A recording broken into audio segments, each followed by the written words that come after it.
السلام علیکم ورحمۃ اللہ وبرکاتہ۔ آج بات کرتے ہیں سندھ کے تعلیمی نظام پہ، جو کہ کئی سالوں سے بہت زیادہ زبوں حالی کا شکار ہے، بہت ہی بیمار ہے اور بیچارے کا کوئی پرسان حال نہیں ہے۔ ابھی حالیہ سروے آیا ہے کہ تقریباً 14,533 اساتذہ سندھ کے اسکولوں سے غیر حاضر ہیں۔ اس طرح کے بہت سے سروے کافی سالوں سے ہمارے سامنے آتے رہتے ہیں، عدالتوں میں بھی نوٹس لیا جاتا ہے، لیکن پھر گہری خاموشی، کچھ بھی نہیں ہوتا۔ آپ چاہیں تو اس طرح کے بہت سارے سرویز آپ کو گوگل پہ مل جائیں گے۔ اب ہماری جو ہے وہ ترجیحات میں تعلیم کہیں پہ بھی نظر آتی ہی نہیں ہے۔ ہماری تعلیمی زبوں حالی روز بروز بڑھتی جا رہی ہے۔ اس زبوں حالی کی کہانی 1980 اور 1990 کے درمیان سے جو ہے وہ شروع ہوتی ہے، جب شروع میں گورنمنٹ ٹیچرز نے اپنے مقدس پیشے سے بددیانتی شروع کی، اور دیکھتے ہی دیکھتے سندھ میں تعلیمی بربادی کا آغاز ہو گیا، جو اب تک جاری ہے، اور اس میں روز بروز شدت آتی جا رہی ہے۔ اساتذہ نے اپنے ٹیوشنز کے کاروبار خوب چمکائے اور اب تک چمکا رہے ہیں۔ خود اسکولوں سے غیر حاضر ہو کر ٹیوشن سینٹرز میں بڑی جاں فشانی سے بچوں کو پڑھایا اور نقل کو فروغ دیا گیا۔ سندھ میں نقل، سفارش، نمبرز لگانے کا کلچرز، اور بھی جو ایجوکیشن بورڈ ہے اس میں جو کچھ ہوتا ہے اس کا کلچر کسی سے بھی ڈھکا چھپا نہیں ہے، سب کو یہ بات پتہ ہے۔ ہاں، یہ اور بات ہے کہ ہم سب اچھا کہہ کر معاملے کو دبانے کی کوشش میں تو ماہر لوگ ہیں، اور ابھی جو یہ سروے آیا ہے اس میں بائیو میٹرک ہونے کے باوجود یہ بتایا گیا ہے کہ 4,533 اساتذہ غیر حاضر ہیں، اور مزے کی بات یہ ہے کہ ان تمام اساتذہ کے خود اپنے بچے جو ہے وہ پرائیویٹ اسکولز میں پڑھتے ہیں، اور یہ اساتذہ جب اپنی نجی محافل میں بیٹھتے ہیں تو سندھ کے تعلیمی نظام کے خلاف بہت سی گالیاں دیتے ہوئے نظر آتے ہیں، اور یہ کہتے ہوئے نظر آتے ہیں کہ سب حکومت کا قصور ہے۔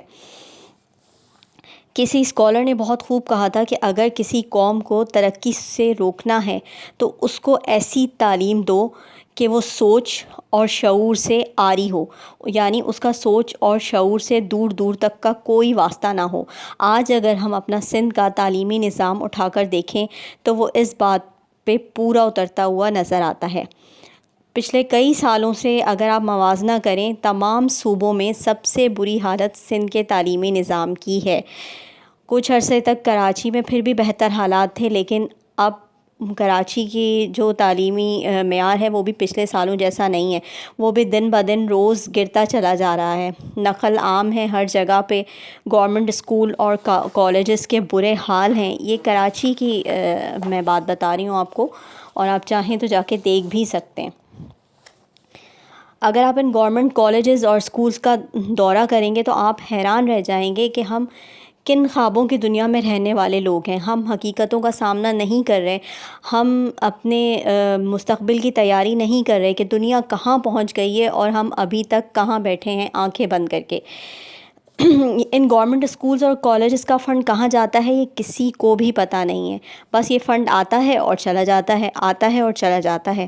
اگر آپ ان میں سے حکومتی عہدیداروں سے یا بورڈز کے عہدیداروں سے یا ان کے جتنے بھی ارباب اختیار ہیں جو کہ تعلیم کے کرتا دھرتا ہے، اگر آپ ان سے پوچھیں تو یہ ہر وقت آپ کو فنڈز کی کمی کا رونا روتے ہوئے نظر آئیں گے، اس لیے کہ نیک نیتی سے تعلیم کی خدمت کرنا ان کی ترجیحات میں شامل ہی نہیں ہے، ورنہ فنڈز کے بغیر بھی بہت کچھ ہو سکتا ہے اگر نیت جو ہے وہ آپ کی نیک ہو۔ ابھی 2-3 دن پہلے کراچی کا بہت ہی تاریخی اہمیت کا حامل کالج ہے ڈی جے سائنس کالج، اس کی ویڈیوز منظر عام پر آئیں تو دیکھ کر دل خون کے آنسو رو رہا تھا کہ ہم خود اپنے ہاتھوں سے اپنی نسلیں کس طرح برباد کر رہے ہیں۔ ہم جب تک اپنا تعلیمی اور اخلاقی معیار بہتر نہیں کریں گے تو کس طرح سے تہذیب یافتہ معاشروں کی صف میں کھڑے ہونے کے لیے تیار ہوں گے؟ بس نعرے، وعدے، دعوے، پریس کانفرنسز، بریانی کی پلیٹیں، چند پیسوں کے عوض اپنی خودی بیچ کر ہم خواب و خرگوش کے مزے لے رہے ہیں۔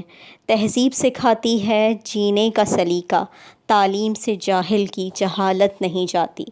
ہمارے ارباب اختیار کی ترجیحات میں عوامی شعور اور تعلیم کہیں پر بھی نہیں ہے، لیکن خود ہماری عوام بھی اس سے ناآشنا نظر آتی ہے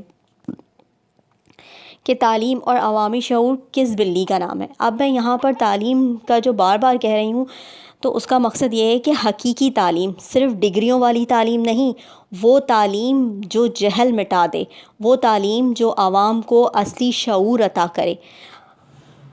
اگر آپ کو یقین نہیں آتا تو کسی بھی پارٹی کے گروپ میں ان کے پارٹی لیڈر یا پارٹی کے بارے میں کچھ سوال پوچھ کر دیکھ لیں تو آپ کو لگ پتہ جائے گا کہ ہماری تعلیم کتنے مہذب، صبر و برداشت اور اختلاف رائے کا احترام کرنے والے طالب علم پیدا کر رہی ہے۔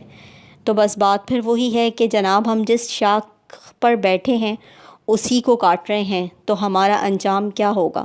ہم کن حقیقتوں میں جی رہے ہیں؟ دنیا کہاں پہنچ گئی ہے اور ہم کہاں بیٹھے ہوئے ہیں کہ ہمارے اتنے سارے بچے جو ہے وہ اسکول جانے سے محروم ہیں۔ رفلی اگر دیکھا جائے تو تقریباً 3 کروڑ سے بھی زیادہ بچے ہمارے پاس ہیں، اور اگر آپ سندھ کے حالات دیکھیں تو سندھ کے حالات تو بہت ہی خراب ہیں۔ کراچی میں کچھ کچے کے اسکولوں میں اگر آپ اورنگی ٹاؤن اور ادھر ملیر وغیرہ میں جائیں تو بہت برے حالات ہیں اسکولوں کے۔ ابھی اساتذہ کی بھرتی ہوئی ہے، جونیئر اساتذہ کی، سینئر اساتذہ کی، لیکن ان اساتذہ کا بھی معیار آپ دیکھیں تو آئے روز آپ کو سوشل میڈیا پہ اور نیوز میں سننے کو ملتا ہے کہ ان اساتذہ کا بھی کس طرح کا معیار ہے۔ بس اللہ تعالیٰ ہی ہمارے حال پر رحم کرے۔